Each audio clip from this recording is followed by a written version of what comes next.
El tema de hoy es aparato respiratorio de las aves.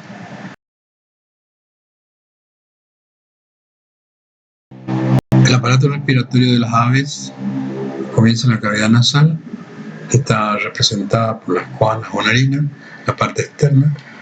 Luego se continúa con la laringe, a esta sigue una larga tráquea, que finaliza en una sondadura especial de los últimos anillos, que junto con los primeros bronquios constituye un órgano de fonación llamado siringe. En el esquema abajo vemos un ave con un esquema de la estructura de las vías respiratorias: las narinas, la cavidad nasal, la laringe, la tráquea, la siringe, los bronquios primarios extrapulmonares, los bronquios secundarios ventrobronquios, los bronquios secundarios dorsobronquios, los bronquios secundarios laterobronquios, los parabronquios, el bronquio primario intrapulmonar o mesobronquio, la cavidad que corresponde a los sacos aéreos clavicular, el saco aéreo torácico anterior, el saco aéreo torácico posterior, el saco aéreo abdominal y los sacos cervicales. En la figura vemos representada la estructura de las vías respiratorias de las aves, digamos con la laringe, la tráquea, la siringe a nivel de la bifurcación de los bronquios primarios extrapulmonares, el bronquio primario intrapulmonar o mesobronquio, de ahí los dorsobronquios, los ventrobronquios, los laterobronquios, que a su vez se ramifican en los parabronquios, aquellos que no terminan en los sacos aéreos. Después tenemos los sacos aéreos abdominales, los sacos aéreos torácico posterior, torácico anterior, los cervicales y saco aéreo clavicular. En la tráquea de las aves, los anillos cartilaginosos son completos y se superponen, de manera que en los cortes histológicos aparecen como doble, debido a esta superposición de los cartílagos. Con el tiempo, a medida que el ave envejece, los cartílagos, los anillos cartilaginosos se van calcificando y pueden incluso osificarse. El cartílago es de tipo hialino. Como vemos en la figura arriba, vemos una porción de la tráquea del ave donde se ve la disposición que tienen los cartílagos, cómo se superponen unos con otros. La mucosa de la tráquea de las aves es igual a la de los mamíferos. Tiene un epitelio que es cilíndrico, pseudoestratificado, ciliado, y presenta glándulas acinosas simples, mucosas intraepiteliales, característica de las vías respiratorias de las aves. Debajo de la membrana basal se encuentra el corio, que tiene una capa de tejido conectivo laxo inmediatamente por debajo del epitelio y se hace cada vez más densa a medida que nos acercamos al cartílago.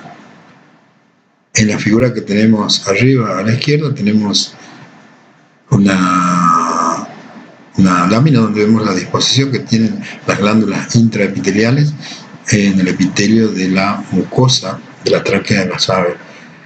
Y en la bibliografía de la derecha, con la técnica corriente, tenemos el epitelio de la mucosa con las glándulas intraepiteliales y por debajo la lámina pórpea, donde vemos que se encuentra muy vascularizado.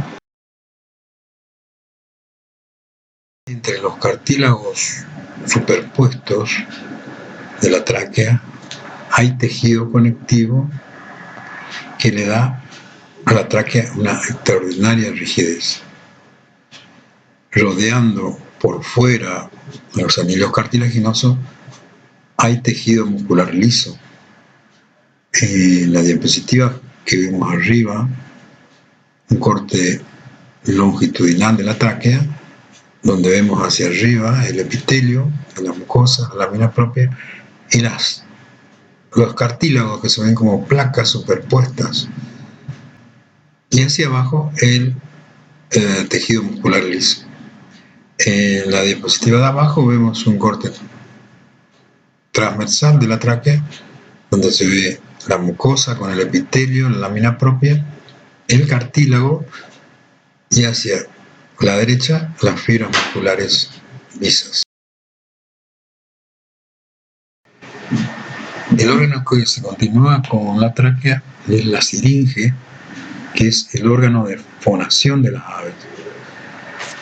Este órgano de fonación está a la altura del pecho en las aves, a diferencia que el órgano de fonación en los mamíferos está en la laringe.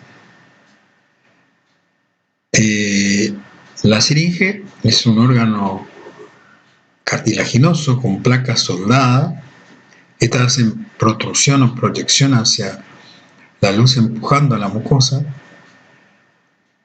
y se encuentran entre la tráquea y los bronquios primarios extrapulmonares.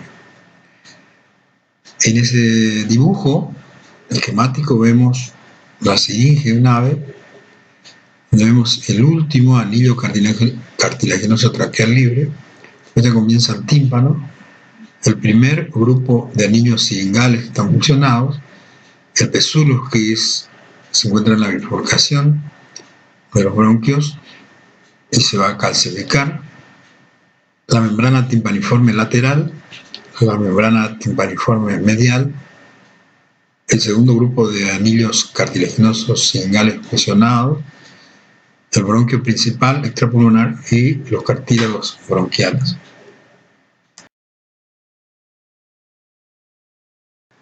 La mucosa de la siringe está ricamente irrigada y también contiene glándulas mucosas acinosas intraepiteliales.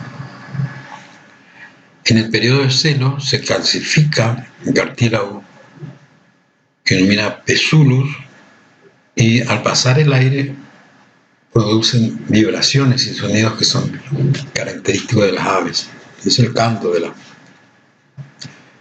En la micrografía que vemos en la parte superior izquierda tenemos un corte con la técnica corriente donde vemos la bifurcación de la tráquea en los dos bronquios primarios. Vemos la estructura de la siringe, donde vemos el pezulus en la parte central. Y vemos las membranas timpánicas internas y externas. En la micrografía de la derecha tenemos un corte a la altura de los cartílagos siringales y la membrana timpánica externa, donde se ve el epitelio plano estratificado, que recubre la membrana timpánica y la importante vascularización que hay en la lámina propia. En cuanto a las membranas timpánicas internas, están cubiertas por el epitelio cilíndrico, estratificado, a plano estratificado.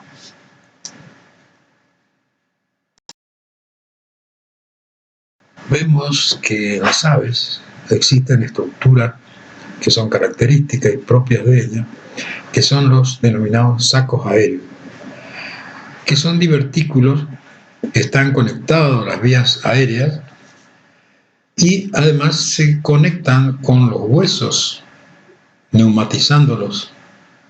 Esto ayuda a disminuir el peso específico del ave durante el vuelo.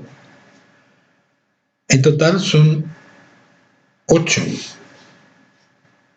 El clavicular y el cervical, que son impares, los torácicos anteriores, los torácicos posteriores y los abdominales, que son pares.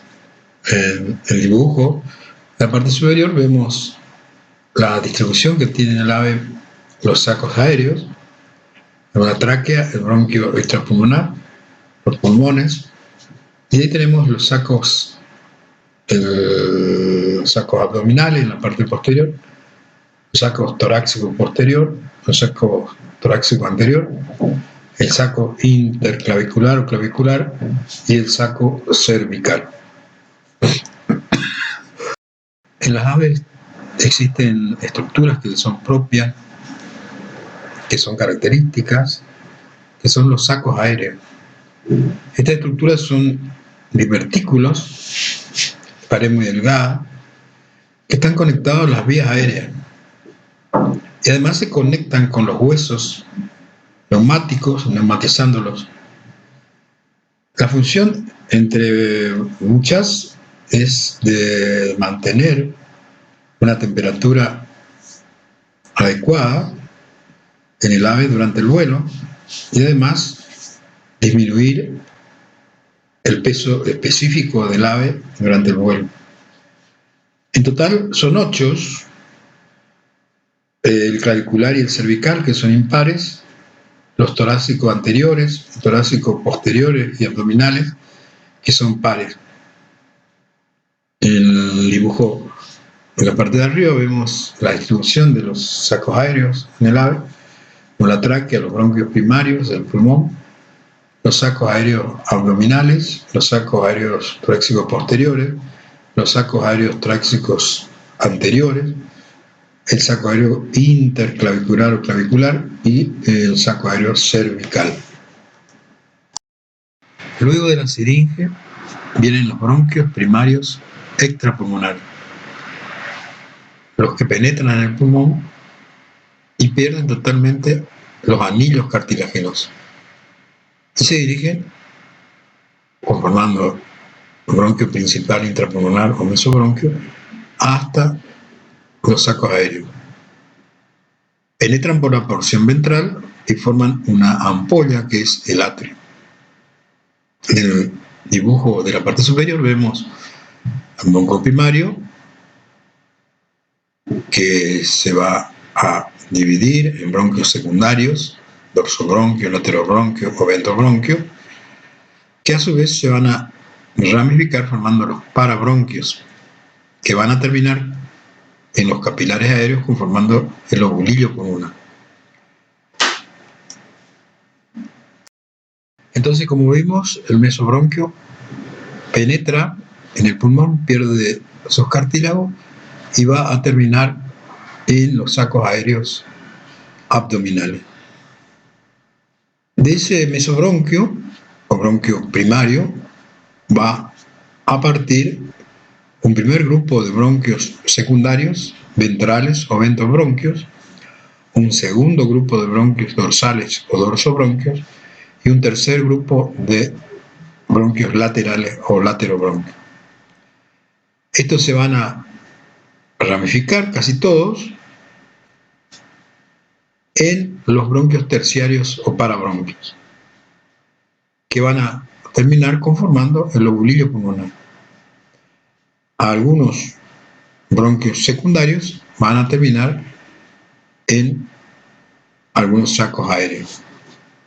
En la figura de arriba vemos un esquema donde aparecen las estructuras de estas vías respiratorias a partir de la laringe, la tráquea, la siringe, la bifurcación de los bronquios extrapulmonares, los bronquios primarios, intrapulmonarios o mesobronquios, que terminan en el saco aéreo abdominal, los bronquios secundarios, dorso, bronquio, laterobronquio, ventobronquio, donde algunos terminan en los sacos aéreos, y los bronquios terciarios o parabronquios que van a constituir el lobulillo pulmonar. También vemos la ubicación que tienen los sacos aéreos, el cervical, el clavicular, los torácicos anteriores, los torácicos posteriores y los sacos aéreos abdominales. En las diapositivas que tenemos con la técnica corriente de matricina vemos la que encontramos hacia la izquierda. Es el corte transversal de un bronquio primario que está penetrando el pulmón, donde conserva todavía las placas de cartílago y las pierde paulatinamente a medida que se mete en el pulmón formando el mesobronquio. En la diapositiva de la derecha vemos un bronquio secundario del que van a partir los bronquios terciarios o parabronquios para constituir el lobulillo pulmonar.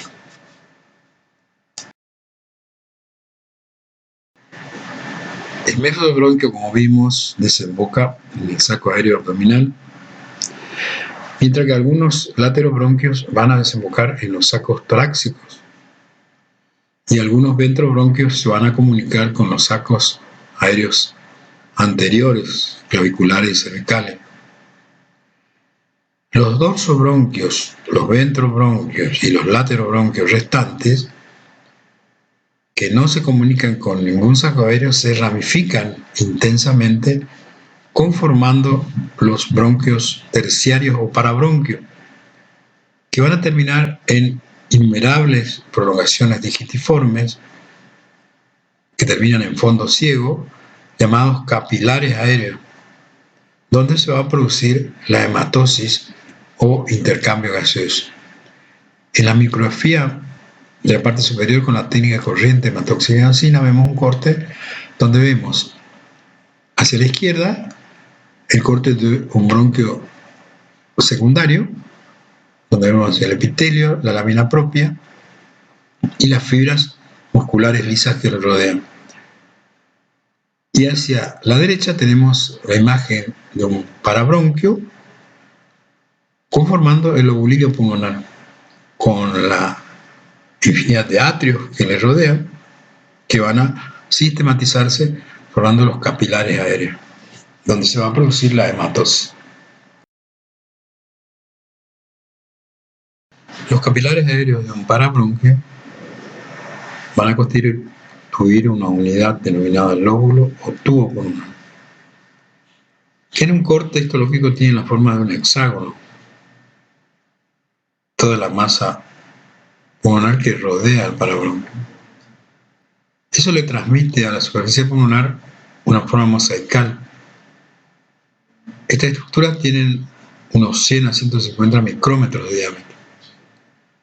Como vemos en la micrografía de arriba, la técnica corriente a poco aumento, vemos la gran cantidad de parabronquios rodeados de atrio, donde van a desembocar los capilares aéreos, muy vascularizados.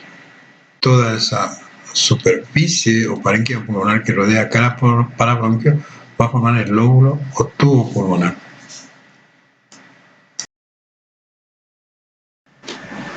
El parabronquio, el interior del lóbulo pulmonar, está tapizado por un ribete marginal. Ese ribete marginal está constituido por un epitelio plano, simple, que apoya sobre su membrana basal y rodeado de células musculares lisas unidas por gran cantidad de fibras elásticas. En el esquema de arriba a la izquierda vemos el lóbulo pulmonar con el parabronquio en medio, rodeado del ribete marginal en rojo, y vemos la desembocadura de la gran cantidad de atrios donde terminan los infundíbulos que contienen los capilares aéreos. En la micrografía de la derecha, con la técnica corriente hematoxiliancina, vemos un parabronquio con el ribete marginal, la gran cantidad de atrios que desembocan en el parabronquio y a su vez el infundíbulo rodeado de los capilares aéreos con una gran vascularización. Entonces, como dijimos, el ribete marginal está perforado por la desembocadura de gran cantidad de atrios o vestíbulos, que tienen la forma de ampolla o ampular. De estos atrios parten los saquitos alveolares o infundíbulos, que son estructuras cerradas, fondo ciego, y rodeadas de gran cantidad de alveolos o capilares aéreos. El epitelio respiratorio está conformado por células planas con una rica red capilar. Toda la estructura del tubo pulmonar se encuentra rodeado por un abundante tejido conectivo denso muy rico en fibras elásticas.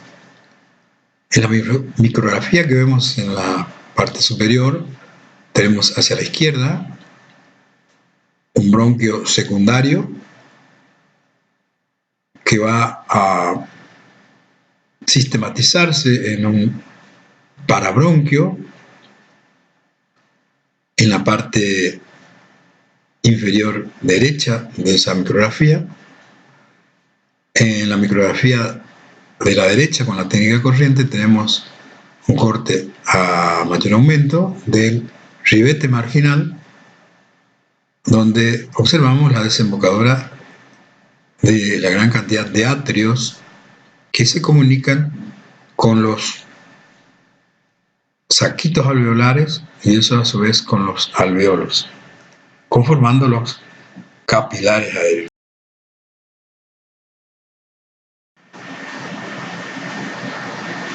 Debemos tener en cuenta que en las aves el pulmón se encuentra adherido a la pared costal, además carece de diafragma. Por lo tanto, la hematosis se realiza al pasar el aire por los pulmones después de salir de los sacos aéreos a los bronquios en el momento de la expiración. En el ave, el aire entra directamente a los sacos aéreos y luego la expiración va a los pulmones para que se produzca la hematosis. Los sacos aéreos son el receptáculo constituido por una tenue cubierta conectiva recubierta de un epitelio cilíndrico o cúbico simple ciliado. En la micrografía de arriba, con la técnica corriente, vemos un corte en la pared de un saco aéreo, donde vemos el epitelio cilíndrico ciliado a la superficie y la capa de tejido conectivo hacia abajo. En este dibujo vemos el mecanismo de respiración del ave en forma sintética para que ustedes comprendan cómo es la hematosis en el ave. En una primera fase hay una primera inspiración donde el aire entra y va directamente a los sacos aéreos posteriores. En la expiración, en esa primera fase, el aire sale de los sacos aéreos y pasa por los pulmones donde se produce el intercambio gaseoso. En una segunda fase de inspiración, el aire se aloja en los sacos aéreos anteriores. Y en una segunda fase de expiración, el aire sale al exterior. Este mecanismo es denominado bomba de succión en las aves.